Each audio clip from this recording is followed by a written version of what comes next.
மயிலும் மீனாவும் ரூம்ல இருந்து வெளியில வந்த உடனேவே மயிலோட அம்மா மயிலு கிட்ட என்ன விஷயம்னு கேட்பாங்க. மயிலு நான் உண்டா இருக்கிற விஷயத்த அவர்கிட்டயும் அவங்க வீட்லயும் சொல்லவே இல்ல. நான் அவரை பார்க்கணும்னு தான் போனேன், ஆனா பார்க்கல. எந்த விஷயத்தையும் அவர்கிட்ட சொல்லல. மயிலு சொன்னதுமே மயிலோட அம்மா பாக்கியம், என்னாச்சு மயிலு, ஏன் இப்படி பேசுற?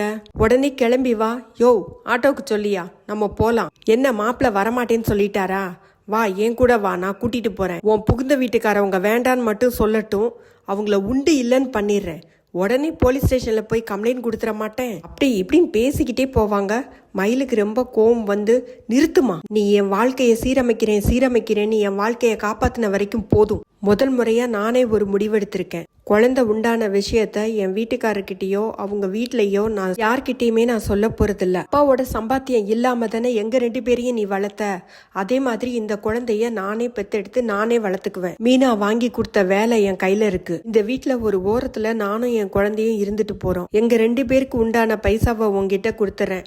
அதுவும் பத்தலையா, இன்னும் நான் வேலைக்கு போறேன். உங்ககிட்ட சம்பாரிச்சு கொண்டு வந்து கொடுத்துறேம்மா. இல்ல உனக்கு இங்க இருக்கிறது பிடிக்கலைன்னா சொல்லு, நான் வேற எங்கேயாவது போயிடுறேன். ஆனா ஒண்ணு மட்டும் உறுதியா சொல்றேன், நீயும் சரி அப்பாவும் சரி, யாருமே புகுந்த வீட்டுல இந்த விஷயத்த சொல்லக்கூடாது. வாழ்க்கைய பாத்துக்க எனக்கு தெரியுமா. அதையும் மீறி நீங்க யாராவது சொன்னா இந்த மயில உசுரோடவே பார்க்க முடியாது, செத்து போயிடுவேம்மா. எல்லாம் மயிலு பேசினதும் பாக்கியத்துக்கு கொஞ்சம் அதிர்ச்சியா இருந்தாலும் பாக்கியம் அதுக்கெல்லாம் அசர்ற ஆளே கிடையாது. திரும்பவும் மயிலு, என்னாச்சு மயிலு, ஏன் இப்படி எல்லாம் பேசுற, என்ன இப்படி ஒரு முடிவெடுத்திருக்க, நான் சொல்றத கேளு மயிலுன்னு மறுபடியும் ஆரம்பிப்பாங்க. மயிலு பேசவே விட மாட்டாங்க. மீனா கிளம்பும்போது வாசல்ல நின்று மயிலு கிட்ட, அக்கா நீங்க இப்படி ஒரு முடிவெடுப்பீங்கன்னு நான் கொஞ்சம் கூட எதிர்பார்க்கல. இந்த முடிவெல்லாம் எடுக்கிறதுக்கு ரொம்ப தைரியம் வேணும்க்கா. எது எப்படியோ எப்பவுமே நான் உங்க கூட நிப்பேன்க்கா. அடிக்கடி போன் பண்றேன்க்கா. என்ன விஷயம்னாலும் எனக்கு கால் பண்ணுங்க, நான் உடனே வந்துருவேன்க்கா. மயிலு மீனா கிட்ட, மீனா உனக்கு தெரியாது மீனா, நீ என் கூட இருக்கிறது எனக்கு எவ்வளவு பலம் அப்படிங்கிறது உனக்கு தெரியாது. நீ செஞ்ச உதவியெல்லாம் நான் வாழ்க்கை முழுக்க மறக்கவே மாட்டேன் மீனா. சரிக்கா, அழாதீங்கக்கா, அழுதுகிட்டே இருக்காதீங்க. டாக்டர் சொன்ன மாத்திரையெல்லாம் கரெக்டா சாப்பிடுங்க. சரி நான் கிளம்புறேன்க்கா அப்படின்னு சொல்லிட்டு மீனா கிளம்பிடுவாங்க. மயிலு உள்ள வந்ததும் மயிலோட அம்மா பாக்கியம் வேகமா வெளியில போவாங்க.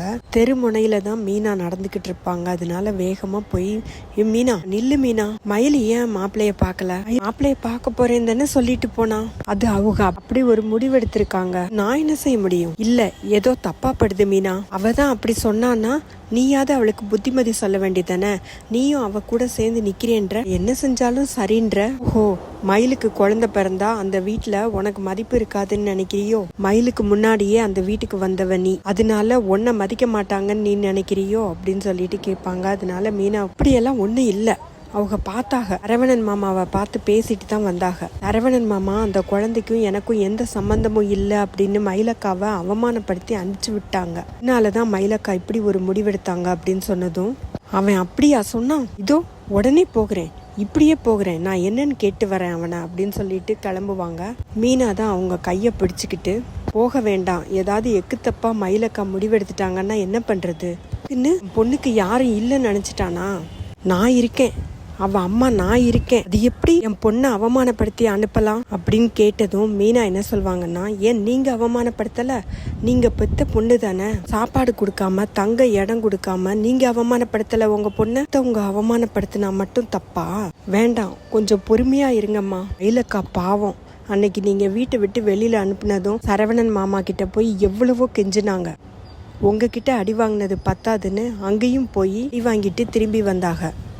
மயிலக்கா ரொம்ப பாவம், நீங்க சொன்ன எல்லாத்தையும் செஞ்சாக. உங்களால தான் உங்க பொண்ணோட வாழ்க்கை இப்படி ஆயிடுச்சு அப்படின்னு கொஞ்சமாவது புரிஞ்சுக்கோங்க, கொஞ்சம் பொறுமையா இருங்க. இந்த குழந்தையினால தான் மயிலக்காவோட வாழ்க்கை சரியாகும், அவங்க 2 பேரும் ஒன்று சேருவாங்க அப்படின்னா அது தானாவே நடக்கட்டுமே. அப்படி தானா நடக்கலைனா அப்படின்னு சொல்லிட்டு மயிலம்மா கேட்பாங்க. இல்ல இதை இப்படியே விடக்கூடாது, நான் போய் கேட்குறேன் அப்படின்னு மறுபடியும் கிளம்புவாங்க.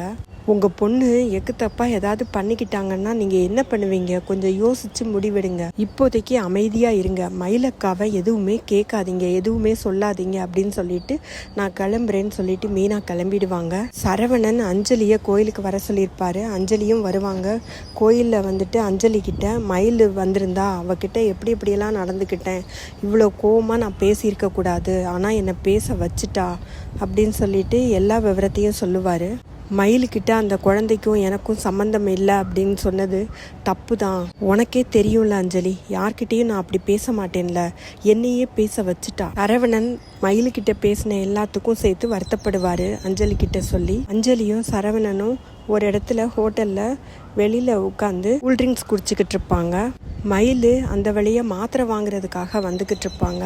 அப்போ மீனா மயிலுக்கு ஃபோன் பண்ணிவிட்டு, என்ன பண்ணுறீங்கக்கா, எப்படி இருக்கீங்க, உங்கள் நினைப்பாவே இருக்குது அப்படின்னு சொல்லிட்டு பேசுவாங்க. எப்படி இருக்கீங்கக்கா அப்படின்னு மீனா கேட்டதுக்கு, ஏதோ இருக்கேன் மீனா, ஏதோ புயல் அடிச்சு ஓஞ்ச மாதிரி ஒரு அமைதி மனசுக்கு. ஏங்கா மாத்திரை வாங்க நீங்களே வரீங்க, வீட்டில இருந்து யாரையாவது அனுப்பலாம்ல அப்படின்னு சொல்லிட்டு, சரிக்கா உடம்ப நல்லா பார்த்துக்கோங்க, எதுன்னா கால் பண்ணுங்க, நான் உடனே வரேன், கட்டாயமாக உங்களுக்கு என்னால் முடிஞ்ச எல்லா உதவியும் செய்வேன் அப்படின்னு சொல்லிட்டு மீனா ஃபோனை வச்சிருவாங்க. இப்போ மயில் சரவணனையும் அஞ்சலியும் சேர்த்து பார்த்துருவாங்க அந்த கடையில். மயிலுக்கு ரொம்பவே கஷ்டமாக இருக்கும். போய் சரவணன் கிட்ட கேட்கவும் முடியாது. மயிலோட நிலைமையை நினச்சா பார்க்குற நம்மளுக்கே ரொம்பவே கஷ்டமாக இருக்கும். அங்கே கூல்ட்ரிங்க்ஸ் குடித்ததுக்கு அஞ்சலி நான் பணம் கொடுக்குறேன்னு சொல்லிட்டு கொடுப்பாங்க. சரவணன் இல்லை வேண்டாம், நீ கொடுக்க வேண்டாம், நான் கொடுக்குறேன்னு சொல்லிட்டு 2 பேரும் போட்டி போட்டு பணம் கொடுப்பாங்க. சரவணன் அஞ்சலி கையை பிடிச்சு தள்ளி விடுவார். அஞ்சலியை சரவணன் தான் பைக்கில் ஏற்றி கூட்டிகிட்டு போவார். இதெல்லாம் பார்த்து மயில் ரொம்ப வருத்தப்படுவாங்க. அவ்வளவுதான் இன்னைக்கு எபிசோடு முடிஞ்சது.